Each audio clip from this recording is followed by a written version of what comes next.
ఎలాంటి అనారోగ్య సమస్యలకైనా సిమ్టమ్స్ కాదు రూట్ కాజ్ ని సరిచేయటం సెల్ హెల్త్ క్లినిక్ ప్రత్యేకత. అనౌన్స్ చేశాడు తను 2 చోట్ల నుంచి పోటీ చేస్తున్నాడు అనే దాంతో పాటుగా తనకున్నటువంటి వ్యక్తిగత డ్రైవర్ వాళ్ళ అబ్బాయికి కూడా ఒక సీట్ని అనౌన్స్ చేసేసాడు. ఆయన కూడా టికెట్ ఇస్తున్నానని చెప్పి పెట్టాడు. ఆయన యూత్ అనేది ఇప్పుడు మెయిన్లీ మనకు తెలిసింది కవిత గారు, 65% మన దగ్గర population below the age of 35. ఇంకోటి అంటే అన్ఎంప్లాయ్మెంట్ మన దగ్గర చాలా పెద్ద ఇష్యూ. ఇప్పుడు చూసారు చూడండి మీరు, అన్ఎంప్లాయ్మెంట్ మీరు ఇంట్లో కూర్చుంటే కూడా మీకు డబ్బులు ఇస్తా అంటున్నారు. ఎవరు పని చేస్తారు? మన సుప్రీంకోర్టు ఇది క్వశ్చన్ అడిగారు, you are making people lazy. మీరు పని చేయకుండానే మీకు డబ్బులు ఇస్తాం, పని చేసి డబ్బులు చేస్తే ప్రాబ్లం లేదు మన్రేగా లాంటి ప్రోగ్రామ్స్లో. అది కాకుండా మీరు ఈ ఇంట్లో కూర్చోండి మీకు డబ్బులు ఇస్తా అంటే దట్ ఈస్ అబ్సల్యూట్లీ ఇల్లాజికల్. ఏదైనా ఒక పని చేపియాలి. ఇప్పుడు కూడా నేను చెప్తున్నాను, నేను చాలా మటుకు చెప్తున్నాను, మనకు కావాల్సింది ఐఐటీలు కాదని. ఐఐటీలు చాలా అయిపోయినాయి. ఇప్పుడు క్వాలిటీ కూడా కొంచెం పడిపోయింది ఐఐటీలు. ఎందుకంటే ఇన్ని ఐఐటీలు ఓపెన్ చేసిన తర్వాత ఫ్యాకల్టీ లేదు, వాళ్ళకి టెక్నికల్ అసిస్టెన్స్ లేరు, చాలామంది ప్రాబ్లమ్స్ అట్లాంటివి. ఈ పరిస్థితుల్లో మనకు కావాల్సింది ఏంటంటే ఎంప్లాయ్మెంట్ జనరేషన్ స్కీమ్స్. అదేంటంటే మన దగ్గర ఇప్పుడు కూడా మీరు చూడండి, ఎప్పుడు నేను చాలాసార్లు చెప్పాను, మీ దగ్గర బహుశా చెప్పుంటాను, కార్పెంటర్లు దొరకరు, ఎలక్ట్రీషియన్ దొరకరు, ప్లంబర్లు దొరకరు, ఎయిర్ కండిషనింగ్ మెకానిక్స్, ఎవరు చూడండి ఇట్లాంటి ఆటోమొబైల్ వీళ్ళు మీకు దొరకరు. ఎస్పెషలీ ఈ carpenter, plumber, electrician major problem. వాళ్ళు అసలు అదేమని అంటే వాళ్ళు ఫుల్ బిజీ ఉంటారు. వాళ్ళు పిలిస్తే మీరు చూడండి, మా దగ్గర కూడా చూసాను, మా పని మనిషి ఇంకా ముందున్న పని మనిషి వాళ్ళ అబ్బాయిని నేనే చదివిపించాను ఐటీఐలో. అంతా చేసిన తర్వాత ఆయన ఎప్పుడు పిలిస్తే వాడు అంటాడు, సార్ నేను ఫుల్ బిజీ ఉన్నాను సార్, ఎల్లుండి వస్తాను సార్ అంటాడు. రావడం చెప్పాడు, ఎల్లుండి వస్తా సార్ అంటాడు. I pity with him. ఎందుకంటే వాళ్ళ వైపు నుంచి వాళ్ళ పని వాళ్ళు చూసుకుంటున్నారు, వాళ్ళకి కావాల్సిన డబ్బులు వాళ్ళు సంపాదించుకుంటున్నారు. 3 పెట్టుకున్నాడు వాళ్ళ కింద, మేస్త్రి అయిపోయాడు. This is what we need. మనం కావాల్సింది ఏంటంటే మన వాళ్ళని ఎంప్లాయ్మెంట్. కానీ మన దగ్గర ఒక యాటిట్యూడ్ ఉంది, ఎస్పెషలీ తెలుగు స్పీకింగ్ స్టేట్స్లో కవిత గారు. నాకు ఒక ఐటీ ఉద్యోగం కావాలి, నేను ఒక ఏసీ రూమ్లో కూర్చోవాలి, వైట్ కాలర్ జాబ్ కావాలి, నేను ఇట్లాంటి పనులు బైక్ మీద తిరగడము, అత్తగడము, ఇక్కడ వెళ్ళడం నేను చేయను, మెకానిక్ పనులు చేయను. ఇది మేజర్ ప్రాబ్లం అన్నమాట వీళ్ళన్నింటిలో. ఇట్లాంటి ఇష్యూలోనే మనం చూడాల్సింది ఏంటంటే మన యంగ్స్టర్స్కి ఉద్యోగం ఎక్కడి నుంచి మనం ఇవ్వబోతున్నాను అని చెప్పేసి దానికోసం ఉన్న స్కీములు తీసుకొస్తే బాగుంటుంది. నేను దాన్ని వ్యతిరేకించను. ఏ గవర్నమెంట్ కానీ స్కిల్ డెవలప్మెంట్లో ఇప్పుడు ప్రధానమంత్రి కౌశల్ యోజన ఉంది, దాని కింద మీకు ట్రైనింగ్ ఇస్తారు. ట్రైనింగ్ ఇచ్చిన అది కూడా ఫ్రీ ట్రైనింగ్ ఇస్తారు. 6 నెలల నుంచి 12 నెలల దాకా ఏదైనా ఒక పర్టికులర్ ట్రేడ్ నేర్చుకుంటారు. దాని తర్వాత మీకు ఉద్యోగం రాకపోతే స్టైఫండ్ ఇస్తారు. దాన్ని ఉన్నప్పుడు కూడా మన వాళ్ళు దానికి వెళ్ళరు, ఎందుకంటే అక్కడ అన్ని ట్రేడ్ జాబ్స్ ఉంటుంది. ట్రేడ్ జాబ్స్ మాకు వద్దు. ఈ యాటిట్యూడ్ మార్చాల్సింది. ఇప్పుడు నేను వచ్చేది కేరళ నుంచి, మీకు తెలుసు, అక్కడ nursing is a big profession. అక్కడున్న నర్సెస్ లోకంలో మీరు ఎక్కడైనా వెళ్ళండి, అక్కడ ఉంటారు, వాళ్ళు నర్సెస్ ఉంటారు. ఎందుకు? They don't mind doing that job. కొంతమందికి నర్సింగ్ అనగానే నేను చేయనులే నర్సింగ్ జాబ్ అంటారు వాళ్ళు. ఒకటి టైమింగ్స్ గురించి ఉంటుంది, ఒకటి పేషెంట్స్తో డీల్ చేసేటప్పుడు illness, even elderly care for example Kavitha గారు పెద్ద బిజినెస్ అది. ఇజ్రాయెల్లో మ్యాక్సిమం ఎల్డర్లీ కేర్ హెల్ప్ చేస్తున్న అసిస్టెంట్స్ కేరళ నుంచి. ఆలోచించండి, అది పెద్ద ఒక బిజినెస్. జపాన్లో కూడా ఎల్డర్లీ కేర్ చాలా పెద్ద బిజినెస్ అయిపోయింది ఇప్పుడు. కానీ మన దగ్గర అది ఉద్యోగం కాదు. మోదీ గారు ఒక టైంలో చెప్పారు, పకోడా ఫ్రై చేసిన వాళ్ళు కూడా బిజినెస్ చేస్తారు బాగానే అని. కరెక్టే అది, కానీ మనకు అది నచ్చదు. మనకి ఫ్రీబీలు. మీరు ఒక అసెట్ క్రియేట్ చేస్తే ఇష్యూ లేదు. ఫర్ ఎగ్జాంపుల్ ముద్రా లోన్ తీసుకోండి. ముద్రా లోన్ తీసుకున్న మన దగ్గరే తెలంగాణలోనే almost 1/4 of the population Mudra లోన్లోనే తీసుకున్నాం. చాలామంది ఉన్నారు, నేను కలిశాను కూడా వాళ్ళని. ఒక మహిళ 5 కుట్టు మిషన్ తీసుకుంది, 2 షిఫ్ట్లు నడిపిస్తుంది ఆమె. అట్లాంటి 10 మందికి ఉద్యోగం ఇస్తుంటే దానికి ఒక వాల్యూ అడిషన్ ఉంది. మీరు స్కిల్ డెవలప్మెంట్ మాట్లాడినప్పుడు కూడా ఈ మహిళలు స్కిల్ ఇస్తే బాగుంటుంది. ఒక లిజ్జత్ పాపడ్ ఎక్కడి నుంచి మొదలైంది మన అందరికీ తెలిసిన స్టోరీ, అది చాలా పెద్ద సక్సెస్ స్టోరీ అయిపోయింది. అట్లాంటి మనం ఎందుకు చేయట్లేదు? మీరు you give the money but demand some work out of, అంటే ఏదైనా ఒక ఉద్యోగం చేయాలి మీరు అని చెప్పాలి. ఈ ఫ్రీ బిల్ ఇచ్చుకుంటూ పోయి మీరు 5-8 వేల రూపాయలు తీసుకెళ్ళి మిక్సీలు కొనుక్కోండి, గ్రైండర్లు కొనుక్కోండి, what is the value addition? Nothing. మీరు పని చేయండి, మీరు ఇట్లాంటి మీ విలేజ్ కమిటీని పెట్టండి, అక్కడ మీరు క్లెన్లీనెస్ అప్కీప్ చేయండి, అక్కడ ఉన్న స్వీపర్స్ని మీరు చూసుకోండి, దాన్ని బట్టి మీకు ఇంత డబ్బులు ఇస్తామంటే there's a logic behind it. ఒట్టిగా ఏం చేయకుండా నాన్ ట్యాక్స్ పేయింగ్ అంటే చూడండి, అక్కడ కూడా వాళ్ళు చాలా క్లియర్గా తీసుకొచ్చారు స్టాలిన్ గారు. నేను చెప్పడానికి మర్చిపోయాను, క్లాస్ పెట్టారు ఆయన, స్టార్ పెట్టారు దాని పక్కన. ఏంటి? మీకు 8,000 రూపాయలు కావాలంటే you should be a non tax paying lady. ఆలోచించి, అంటే ట్యాక్స్ పేయింగ్ లేడీ దగ్గర నుంచి డబ్బులు తీసుకొని నాన్ ట్యాక్స్ పేయింగ్ లేడీకి ఇస్తున్నారు. కష్టపడి పనిచేసే ఒక లేడీకి ఇన్సెంటివ్ లేదు వాళ్ళకి. ఇది చాలా బాధ అనిపిస్తుంది. ఎందుకంటే ఇట్లాంటి ఫ్రీబీస్తోనే వీళ్ళు ఎలక్షన్స్ గెలుస్తున్నారు. దాని తర్వాత ఎలక్షన్ రోజు ముందు రోజు వెళ్ళి అందరికి డబ్బులు ఇచ్చి మందు ఇచ్చి ఓట్లు వేయించుకుంటారు. మన democracy I think it is failed. నేను దీంట్లో అందరిని తప్పు పడుతున్నాను, ఒక్కరినేను కాదు, అందరిని తప్పు పడుతున్నారు.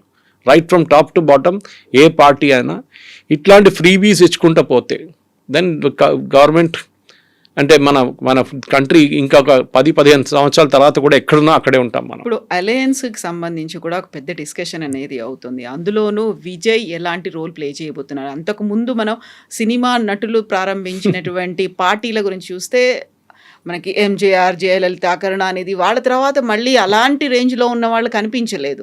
ఇప్పుడు విజయ్ టీవీకే పార్టీ ఎంత క్రూషియల్ అవుతుందా, లేకుంటే పట్టించుకోరా? ఎలా ఉంటుంది అక్కడ సిచ్యువేషన్ అనేది? ఇప్పుడున్న ఒపీనియన్ పోల్స్ ప్రకారం విజయ్ వాళ్ళ పార్టీ టీవీకేకి 6-7% ఓట్లే వస్తుంది.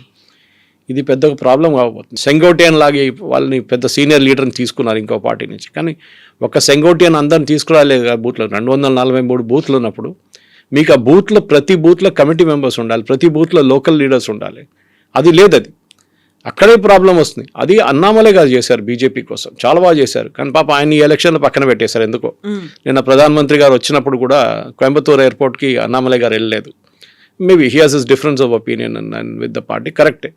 కానీ ఆ బూత్ లెవెల్ వర్కర్స్ రాకపోతే కవిత గారు ఈ మన విజయ్ పార్టీ కానివ్వండి ఏ పార్టీ అయినా, బికాజ్ మీరు చూడండి జయలలిత, ఎంజీఆర్ మీరు చెప్పిన పేర్లలో దేవర్ స్టార్ క్రౌడ్ పుల్లర్స్ ఏమైనా కానివ్వండి. అది వాళ్ళకి ఆరా ఉండే, ఒక కరిష్మా ఉండే. తమిళనాడులో మీరు ఈ చూసిన పొలిటీషియన్స్కి అదే టైంలో మీరు కేరళకు వచ్చినప్పుడు ప్రేమ్ నసీర్ గారు ఫస్ట్ ఈ పోటీలో దిగారు. He was a super star of that age. NT Rama Rao టైంలో ఆయన ఎలక్షన్లో ఫ్లాప్ అయ్యారు కంప్లీట్గా. అక్కడ వాళ్ళు పట్టించుకోరు. సరే సురేష్ గోపి గారు గెలిచారు, అదంతా ఓకే. బట్ ఓవరాల్గా చూస్తే ఎంజీఆర్ లోకల్ కూడా కాదు, ఆయన he is from Malayali born in Ceylon. Jayalalithaa Karnataka నుంచి. అట్లాంటి పరిస్థితుల్లో వాళ్ళు తమిళనాడుకు వచ్చి అక్కడ ఎలక్షన్ గెలవడం, even Rajinikanth can take it. Of course ఆయన పొలిటిక్స్ రాలేదు, ఈజ్ అ మహారాష్ట్రియన్, కానీ యాక్సెప్ట్ చేశారు తమిళనాడు వాళ్ళు. సో ఈ లోకల్ నాన్ లోకల్ ఎక్కడ కూడా వస్తుంది. విజయ్ వాళ్ళ పార్టీ నా అంచనా ప్రకారం maybe I may be wrong, but ఇప్పుడు వస్తున్న ఒపీనియన్ పోల్స్లో, గ్రౌండ్ పోల్స్లో ఏం చెప్తున్నారంటే ఆయనకి 6-7% ఓట్లే వస్తుంది. దాంతో ఒక్క సీటు కూడా రాదు వాళ్ళకి. ఈయన గెలుస్తాడంటే అది పాసిబ్లీ పెరంబూర్ నుంచి పోటీ చేస్తున్నారు ఒక సీటు. తిరుచి అది పెరంబూర్ నుంచి గెలవచ్చు కావాలంటే, because Perambur is more of an urban seat. బహుశా కొంచెం ఆయనకు పుల్ ఉంటుంది అక్కడ, కానీ డౌట్ఫుల్. ఆయనకి నేను అనుకుంటా 2-4 సీట్లు కూడా వాళ్ళ పార్టీకి రాదు. ఆ తర్వాత national parties role BJP election flop అవుతుంది, దాంట్లో డౌట్ లేదు. అది ఒకటి. వాళ్ళ టికెట్ డిస్ట్రిబ్యూషన్ చూడండి. నిన్న కూడా ఎయిర్పోర్ట్లో, కోయంబత్తూర్ ఎయిర్పోర్ట్లో పెద్ద ఒక ప్రొటెస్ట్ ఉండే. Palani seat which is a very strong, అంటే ఈవెన్ అన్నామలై గారు చెప్పారు అది. చాలా సీట్లో బీజేపీ లాస్ట్ టైం 2వ స్థానాలు వచ్చారు, 57 స్థానాలు అనుకుంటా. 57 కాన్స్టిట్యున్సీస్లో 2nd పొజిషన్లో వచ్చారు బీజేపీ. కానీ వాళ్ళకి ఈసారి ఇచ్చింది వాళ్ళకి 27 సీట్లే. అంటే మీరు 2nd పొజిషన్లో వచ్చిన ఏఐడిఎంకే కూడా 2nd పొజిషన్లో రాలేదు, బీజేపీ వచ్చారు. లాస్ట్ టైం వాళ్ళు సపరేట్గా పోటీ చేశారు. అట్లాంటి టైంలో ఆ 2వ స్థానంలో వచ్చిన ప్లేస్ అయినా బీజేపీకి ఇవ్వాలి ఉండే కదా. 27 కాకపోతే అట్లీస్ట్ ఒక 35. అది కూడా కాదు. ఆ 2nd వచ్చిన కాన్స్టిట్యున్సీలో చాలా కాన్స్టిట్యున్సీలో బీజేపీకి టికెట్ ఇవ్వలేదు. వాళ్ళు సీటు ఏఐడిఎంకే తీసుకున్నారు అక్కడ. దాని మీద చాలా పెద్ద ప్రొటెస్ట్ నడుస్తుంది ఇప్పుడు. ఇట్లాంటి పరిస్థితుల్లో ఇంకోటి అన్నామలై గారిని పక్కన పెట్టారు. Any day Annamalai is a super star for BJP తమిళనాడులో. ఆయన పక్కన పెట్టి పార్టీ లీడర్షిప్ చేసిన చాలా పెద్ద తప్పు. ఎందుకంటే బీజేపీకి తెలుసు ఆన్ దర్ ఓన్ వాళ్ళు తమిళనాడులో గెలవలేరు. అది మన ఇప్పుడు కాదు, ఇంకా 30 సంవత్సరాలైనా బీజేపీ అక్కడ గెలవడానికి చాలా తక్కువ వచ్చాయి. ఎందుకంటే ద్రవిడియన్ మెంటాలిటీ చాలా మటుకుంది. Anti Hindi, anti north Indian, బీజేపీకి నార్త్ ఇండియన్ పార్టీ అని చూపించి వాళ్ళని ఓటు వేయడం కూడా చాలా ట్రై చేస్తారు డిఎంకే వాళ్ళు కానీ ఏఐడిఎంకే వాళ్ళు కూడా. అట్లాంటి పరిస్థితుల్లో బీజేపీని బిల్డప్ చేసుకురాను. చూడండి కేరళలో చూడండి. కేరళలో బీజేపీ ఒక టైంలో 4% ఓట్లు ఉండే, దాని నుంచి 8కి వచ్చారు, 8 నుంచి 12 అయ్యారు, 12 నుంచి 16కి వచ్చారు. ఇంక్రీజ్ అవుతూనే వస్తుంది. కానీ కేరళ పాపులేషన్ 43% హిందువులు ఉన్నారు. చాలా డిఫికల్ట్ అక్కడ ఎక్స్పాండ్ చేయడం. కానీ తమిళనాడులో ఆ ప్రాబ్లం లేదు. కానీ తమిళనాడులో ఉన్న ప్రాబ్లం ఈ ద్రవిడియన్ మెంటాలిటీ. ఓకే, ఈ ద్రవిడియన్ మెంటాలిటీతో బీజేపీ మ్యాచ్ కారు. సో బీజేపీకి అక్కడ ఉన్న ప్రాస్పెక్ట్స్ ఈసారి కూడా చాలా తక్కువ ఉంటుంది. నేను అనుకుంటాను పోయినసారి కన్నా తక్కువ సీట్లు ఈసారి బీజేపీకి రావచ్చు. బికాస్ మెయిన్ రీజన్ అన్నామలై లాంటి క్రౌడ్ పుల్లర్ని మీరు పార్టీ పక్కన పెట్టారు. ఎవరో తెలియని ఒక లీడర్ని తీసుకొచ్చి పార్టీ లీడర్ చేయించారు. I think that was the biggest mistake BJP has done. ఏఐడిఎంకేకి ఇంత లీవ్ ఇవ్వకుండా కొంచెం స్ట్రిక్ట్గా నిలబడితే బహుశా అమిత్ షా గారు బీజేపీ కొన్ని ఎక్కువ సీట్లు తీసుకొని లాస్ట్ టైం సెకండ్ పొజిషన్ వచ్చిన సీట్ కాంటెస్ట్ చేస్తే బీజేపీకి ఒక 25-30 సీట్లు వస్తుంది. కానీ ఈసారి అది కూడా డౌట్ఫుల్. కాంగ్రెస్కి అంతే కదా, 28 సీట్లు వాళ్ళు పోటీ చేస్తే దాంట్లో 22-23 గెలుస్తారు వాళ్ళు. ఎప్పుడు బికాజ్ డిఎంకే సీట్లు అదన్నీ వాళ్ళకి. కాంగ్రెస్ ఆన్ దేర్ ఓన్ ఇప్పుడు అక్కడ కూడా ప్రొటెస్ట్ చూస్తున్నారు మీరు. చిదంబరం కానీ వాళ్ళ కొడుకు వీళ్ళందరూ they are all not happy with it. వాళ్ళకి కావాల్సిన పార్టీ సపోర్టర్స్కి టికెట్ ఇవ్వలేదు, 27 సీట్లు ఏంటని. కానీ స్టాలిన్ చాలా క్లియర్గా చెప్పారు ఈసారి వాళ్ళ అలయన్స్లో, అంటే వాళ్ళ సెక్యులర్ అలయన్స్లో చాలా మటు కొత్త పార్టీలు చేరిపోయారు. ఈవెన్ ఎండిఎంకే ఉన్నా, వీళ్ళ కెప్టెన్ విజయకాంత్ వాళ్ళ పార్టీ కూడా వచ్చారు. సో వాళ్ళకి సీట్లు ఇవ్వాలి మేము. సో మేము ఇంతమందికి సీట్లు ఇవ్వలేము. సిపిఐ కూడా క్రియేట్ చేశారు ఇష్యూ.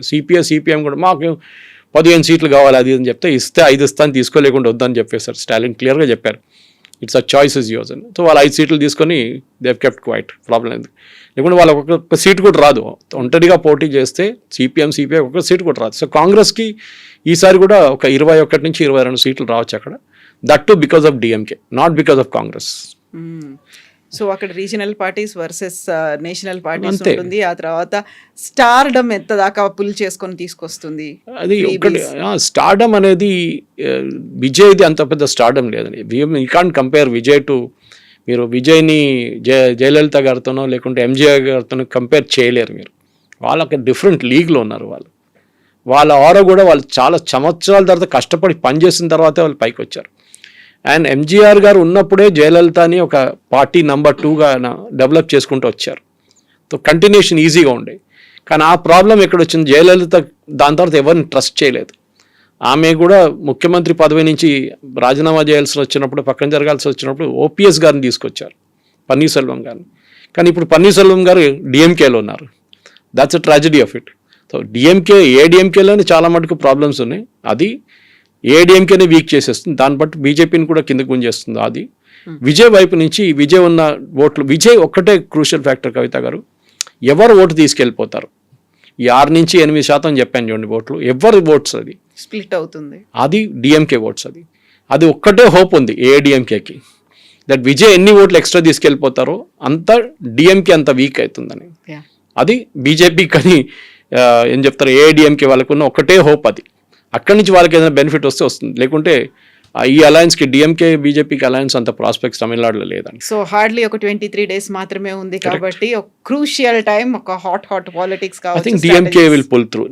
నా అంచనా ప్రకారం డిఎంకే విల్ పుల్ త్రూ. ఎందుకంటే అక్కడ ప్రతిసారి తమిళనాడు కైండ్ ఆఫ్ అంటే డిఎంకే ఏఐడిఎంకే ఇలా ఆల్టర్నేట్ గా వస్తుంటాయి. బట్ ఈసారి అలాంటి సిచువేషన్ దీనికన్నా ముందు కూడా జరగలేదు, 2 సార్లు వాళ్ళే గెలిచారు. ఓకే, జయలలిత గారు చనిపోయిన తర్వాత డిఎంకే ఎప్పుడు ముందు డిఎంకే గెలుస్తూనే వస్తున్నారు, ఏఐడిఎంకే ప్రాస్పెక్ట్స్ లేదు. అంటే మీరు ఒక లీడర్షిప్ లెవెల్లో ఎంజీఆర్ గారిని, జయలలిత గారిని, దాని తర్వాత మీరు ఈపీఎస్ని తీసుకొస్తే is nowhere, is a nobody absolutely. And especially తమిళనాడులో కూడా మనలా క్యాస్ట్ పాలిటిక్స్ చాలా ఉన్నాయి. గౌండర్స్ ఉన్నారు, అది ఉన్నారు. సదర్న్ తమిళనాడు సపరేట్ పాలిటిక్స్ ఉంది. ఈవెన్ విత్ ఇన్ డిఎంకే మీరు చూడండి, వాళ్ళ ఫ్యామిలీ యునైటెడ్గా లేరు. అఫ్కోర్స్ నిన్న మేనిఫెస్టోలో కనిమొഴി వాజ్ ఆల్సో దేర్, అదొకటి ఉంది. కానీ వాళ్ళ ఫ్యామిలీలో కూడా అంత పెద్ద కోఆపరేషన్ లేదు. కానీ అక్కడ సూపర్ స్టార్ స్టాలిన్, ఆయన నడిపిస్తున్నారు పార్టీ.